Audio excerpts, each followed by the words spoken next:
obvio, del silencio tenaz, de la impotencia que no cede, de la paciencia que se espera y desesperación a la vez. Por eso, consagrarse a la literatura es haber descubierto la forma singular que en nuestra vida toma el sentimiento de convergencia entre la parte y el todo, el modo privilegiado en que lo uno y lo múltiple coincidirán como verdad indisoluble en nuestro corazón. Sabremos entonces, con total evidencia, que aun cuando nunca podamos vivir de la literatura, nos resultará imprescindible vivir para ella.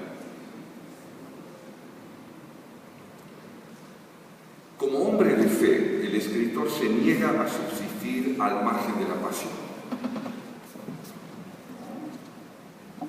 En la palabra está su fe y en ella se consuma, en la devoción que su valor le inspira. Por ello, al escribir no avanza hacia lo que sabe, sino hacia lo que no puede eludir, por riesgoso que ello sea. Su fervor amoroso lo sustenta y él hace posible lo que la percepción vulgar decretaría inviable.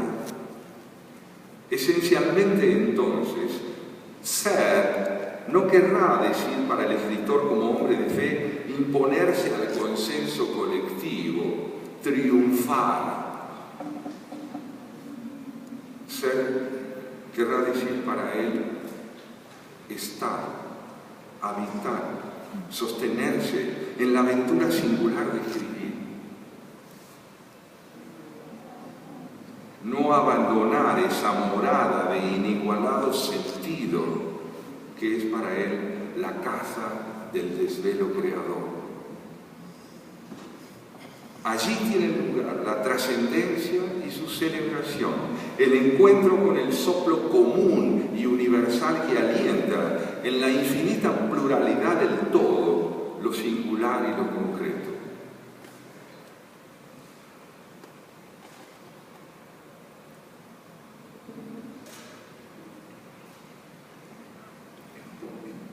Hay para el hombre de fe literaria una dimensión sobrenatural de las cosas.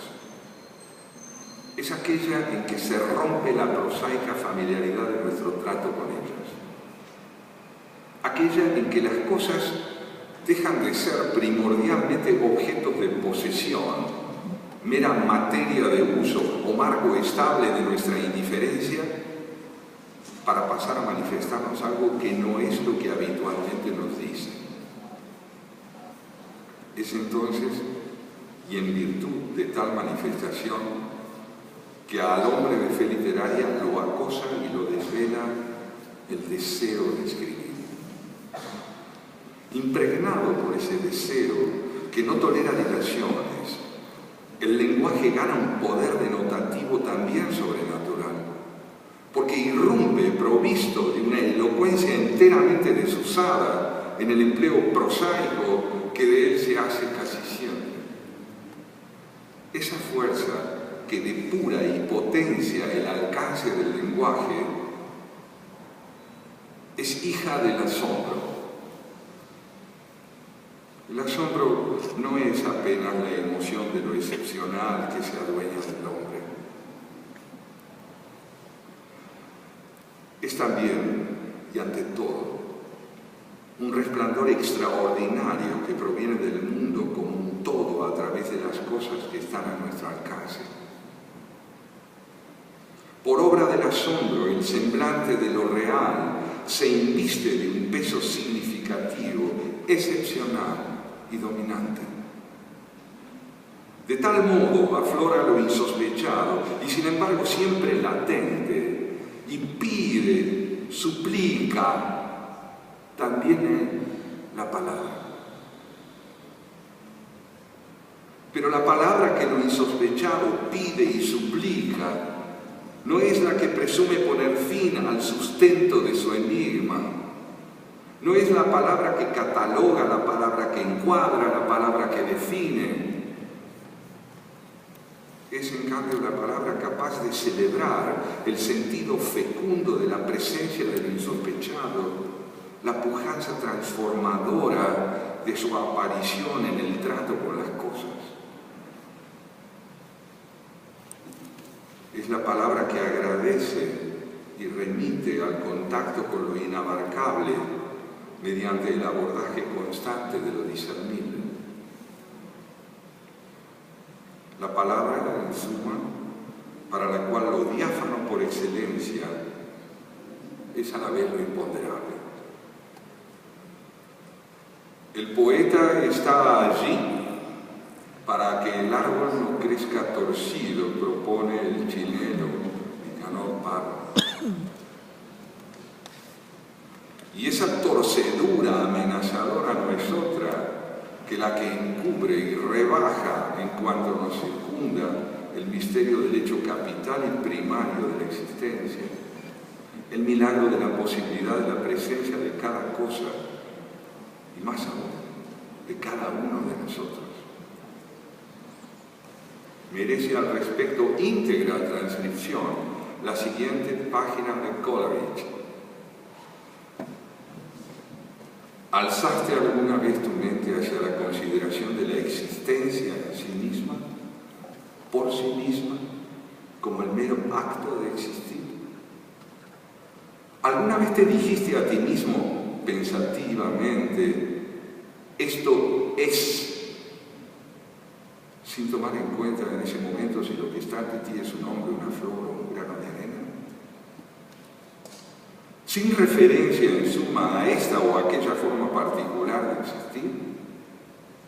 Si por ventura lograste hacerlo, entonces habrás sentido la existencia de un misterio que debe haber subyugado tu espíritu en reverencia y asombro.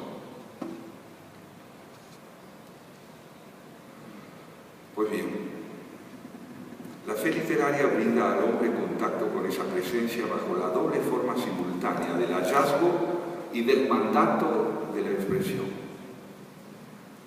En ella, en la fe, convergen por un lado la presencia insondable, hasta allí soslayada, y que ahora exige recurrir a la palabra, y por otro la palabra propiamente dicha que, bañada en el fulgor de esa presencia e impulsada por ella, pugna por configurarse.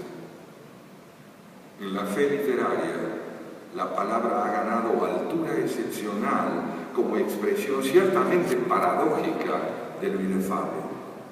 Esto, lo inefable, crece como verdad para el hombre a expensas de lo trivial, de lo establecido, en la medida en que el barniz de mansa familiaridad que a las cosas revestía queda al descubierto y cae precisamente como barniz y no como idiosincrasia. Quiere decir entonces que la irrupción de lo indesignable no se cumple a expensas de las cosas aniquilándolas, sino a expensas de la suerte que a ellas les toca correr bajo el peso de lo prosaico, del hábito, del prejuicio o cualquiera de las variables de la pobreza perceptiva.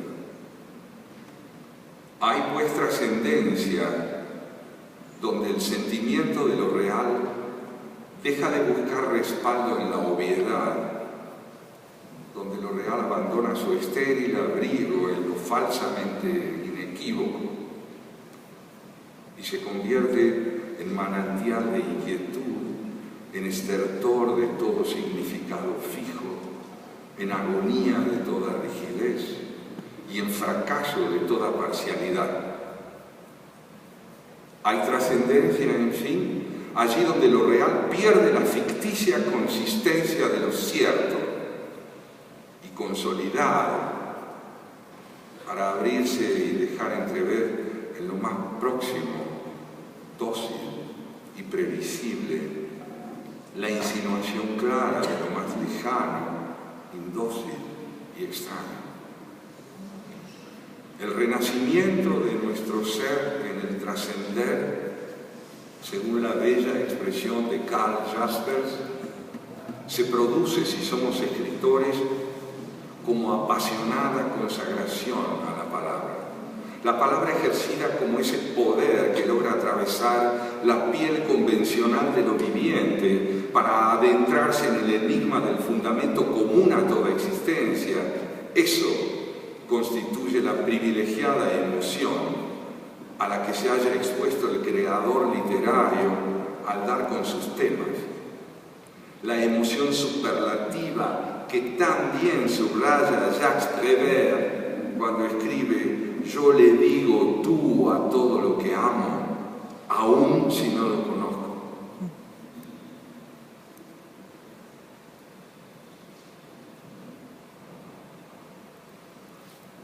Pero hay algo más. Este encuentro en la fe es asimismo y necesariamente encuentro del hombre con su propia condición sobrenatural. Es decir, encuentro con el misterio implícito en la posibilidad de su propia vida.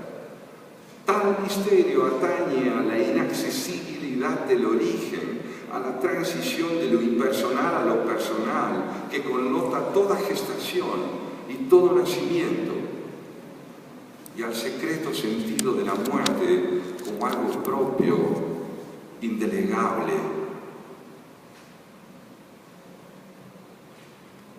Sobre este suelo decisivo y solamente sobre él se expande la palabra que recrea al hombre y lo convierte en depositario de la fe literaria, acosándolo y convocándolo, urgida por la necesidad de transformarse en expresión. Ensayo, drama, crítica, poesía o narración o traducción, poco importa el género en que esta convocatoria sobrevenga. Sabremos al leer que estamos ante un escritor por la singular resonancia que en su lenguaje encuentre el contacto extremo con la propia existencia y con toda la existencia, como realidades que desnudas ofrendan el resplandor de lo inalcanzable, el eco de una indiscernible fuente subterránea que canta llamándonos en todo lo que logra despertar nuestro interés. Pero nos toca actuar en una época en la que la literatura se ve envuelta en la incomprensión, y eso es así porque, ante todo, lo que ha perdido sentido es la transmisión de la experiencia de vida. Y es que no solo la vida del prójimo ha dejado de ser aleccionadora, tampoco esperamos nada ya del legado de quienes nos precedieron en el tiempo. Su testimonio no nos importa. De algún modo creemos saber de antemano lo que ellos pueden llegar a decirnos. Ya no estamos predispuestos a su influjo, sino tan solo y siempre fugazmente ante las innovaciones técnicas venidas del futuro. No necesitamos al otro para subsistir. Lo necesitamos para durar, pero no para enriquecer el significado de nuestras vidas. El mutuo interés ha sido reemplazado, en el mejor de los casos, por la cordial indiferencia. Detrás de este horizonte de apatía puede palparse la honda invalidez del ayer como matriz de autorreconocimiento. Clásicos son los grandes espíritus hoy radicalmente incomprendidos. Nuestros prójimos peor conocidos y por lo tanto más subestimados son aquellos que desde hace 3, 5, 12 o 20 siglos persisten en afirmar que el hombre, siempre reacio a lo imponderable, necesita desconocerse como abismo y que, embriagado por esa necesidad, suele precipitarse con ímpetu redoblado en su desgracia. Aquellos, en fin, que desde el alba del pensamiento nos previenen acerca de las oscuras acechanzas que se ciernen sobre el hombre cuando deja de saberse huésped del universo y pasa a considerarse su propietario. Pero es sobre todo en las casas de altos estudios donde la experiencia de vida ha dejado de ser suscitadora. Salvo rarísimas excepciones, es allí, en tales centros